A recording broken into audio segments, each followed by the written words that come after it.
To the country legally, and you know you're here legally, and you choose to have your citizen child, that's on you. That's not on this administration. If you choose to put your family in that position, that's on them. But having a U.S. citizen child after you enter this country legally is not a get out of jail free card. It doesn't make you immune from our laws.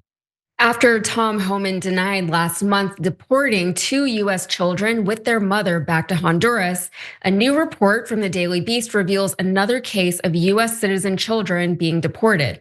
This from the Daily Beast. Denise Parra Vargas and her husband Omar had just dropped their three children, aged 9, 5, and 4, at school in Austin last Thursday morning when their car was pulled over by Texas state troopers, at least ostensibly because the license plate was expired. To clarify, the Daily Beast report did not state the legal status of Denise, Omar, or their oldest child. However, their two youngest children, both boys, are born in they were born in the United States. When the parents were pulled over, again because of simply an expired license plate, the Texas state troopers turned in the two children to ICE as suspected undocumented immigrants. The father was sent to an ICE detention center, then deported to Nuevo Laredo in Mexico, just across the border from Laredo, Texas. The mother was released after being fitted with an electronic monitoring ankle bracelet by the ICE Intensive Supervision Appearance Program, or ISAP. Parra Vargas was told to check into the Pflugerville Processing Center where she'd be eligible for asylum and a work permit, but after she appeared alongside her kids, they all vanished. According to a spokesperson for Grassroots Leadership, an Austin-based criminal justice and immigration advocacy group, her understanding was that this was supposed to be a routine appointment. It was not a threat. Grassroots was unable to find where she was until she called early Wednesday afternoon to say she had been deported to Reynosa. When she called from the other side of the border, she said that she signed a paper, but she wasn't sure exactly what it was. She never had a chance to consult with anybody.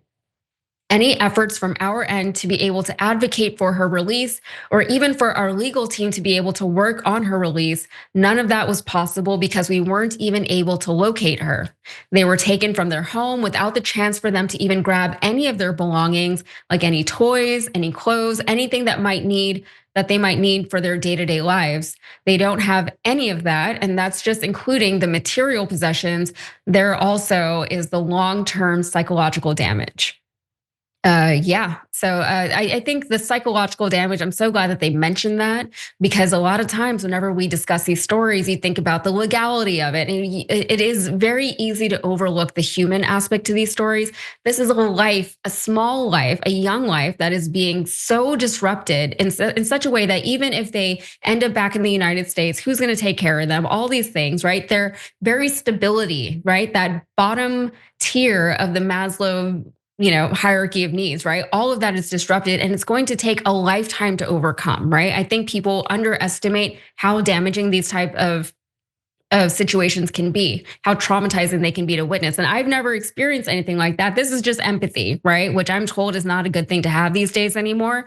But I can't imagine expecting a child to go through something like this and then being like, oh, my bad. Well, if it comes to that, right? So everything going on right now, there's so much uncertainty. People don't know how to plan their lives. People don't know how to live their lives, right? Something that you thought was just a routine thing, you got a expired license plate, whatever it was, fine, you get it fixed. But next thing you know, that your whole family and your whole life is upturned, and you're dealing with something that's so topical, but nobody really knows what's going on because it's so unfamiliar. Sharon, let's start with you. What do you make of this? Well, I think that again, we've heard it said time and time again, cruelty is the point. And when you have basically zero, you really can't have due process. Not if you want to do things the way the Trump administration wants to do them. I mean, if the federal government wants you, they can get you. There's no need to pile on with the lack of due process even a little bit. It's just no need for this. But that is the point. That is exactly what they want to do here. And I've seen it happen just in other years, just being a reporter where, oh, we're having a gun buyback, cash for your guns. And the next thing you know, people show up and they want to turn in a gun and get a $100 gift card, and they're arrested because it was really a warrant sweep. We just didn't feel like going to everyone's home to pick them up. maybe that's perfectly legal, but that's not, I mean, that's not exactly what's going on here. It's far worse, it's far more invasive. And when you're dealing with American citizens, like two at least of the children are, it's heartbreaking, it's gut wrenching.